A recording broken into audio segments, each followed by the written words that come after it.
বৈষম্যহীন এক নতুন অর্থনৈতিক অভিযাত্রার গল্প।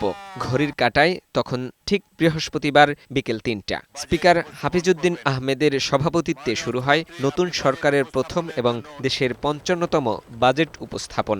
মাননীয় অর্থমন্ত্রী জনাব আমির খসরু মাহমুদ চৌধুরী ২০২৫-২০২৬ অর্থবছরের সম্পূরক বাজেট এবং ২০২৬-২০২৭ অর্থবছরের বাজেট উপস্থাপন করবেন। দেশের ইতিহাসের সর্বোচ্চ ৯,৩৮,০০০ কোটি টাকার বিশাল বাজেট, ৬.৫% জিডিপি প্রবৃদ্ধির লক্ষ্য নিয়ে এই মহাপরিকল্পনা জাতীয় সংসদে উপস্থাপন করেন অর্থমন্ত্রী আমির খসরু মাহমুদ চৌধুরী। ২০২৬-২৭ অর্থবছর প্রস্তাবিত বাজেট এই মহান সংসদে উত্থাপনের জন্য দাঁড়িয়ে। এবারের মূল দর্শন গণতান্ত্রিক, মানবিক ও অন্তর্ভুক্তিমূলক অর্থনীতি। বাজেটে অর্থমন্ত্রী জোর দেন অর্থনৈতিক গণতান্ত্রিকীকরণ, বিকেন্দ্রীকরণ এবং মূল্যস্ফীতি নিয়ন্ত্রণের ওপর।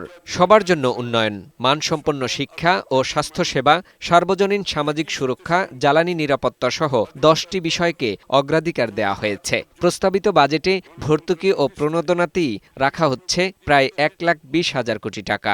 এবারের বাজেট স্থিতিশীলতা, বিনিয়োগ, উৎপাদন, কর্মসংস্থান, সর্বোপরি ন্যায্যতাকে মূল বিবেচনায় নিয়ে পরিকল্পনা করেছি, সামষ্টিক কৌশল নির্ধারণ করেছি। সরকার 10টি প্রধান অগ্রাধিকার বিবেচনায় রেখে বাজেট প্রস্তাব দাঁড় করিয়েছে।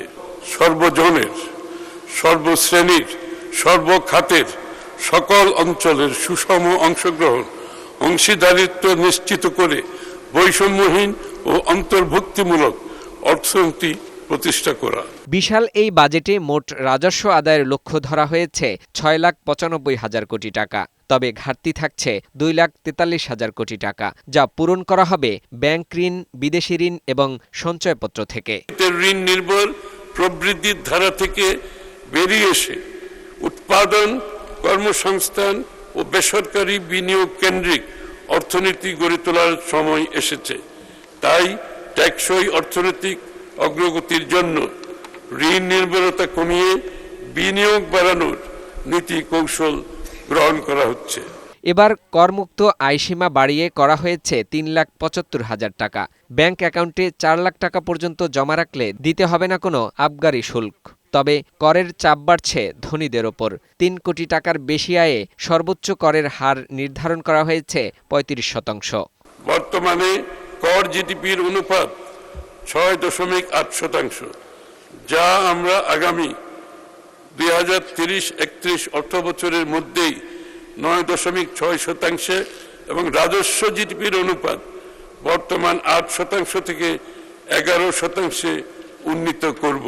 শুধু বর্তমান নয়, ভবিষ্যতের দক্ষ জনশক্তি গড়তেও নেওয়া হয়েছে বৈপ্লবিক পদক্ষেপ। বেকারত্ব দূরীকরণে এবার 6ষ্ঠ শ্রেণী থেকেই কারিগরি শিক্ষা বাধ্যতামূলক করার ঘোষণা দেওয়া হয়েছে।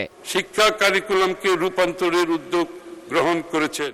সবার জন্য মানসম্পন্ন শিক্ষা, স্বাস্থ্যসেবা ও সামাজিক সুরক্ষাই বিএনপির চলতি মেয়াদের প্রথম বাজেটের মূল চালিকা শক্তি। এবারের বাজেটে সবচেয়ে বেশি গুরুত্ব দেওয়া হয়েছে মূল্যস্ফীতি ও সাধারণ মানুষের স্বস্তি ফেরানোর ওপর।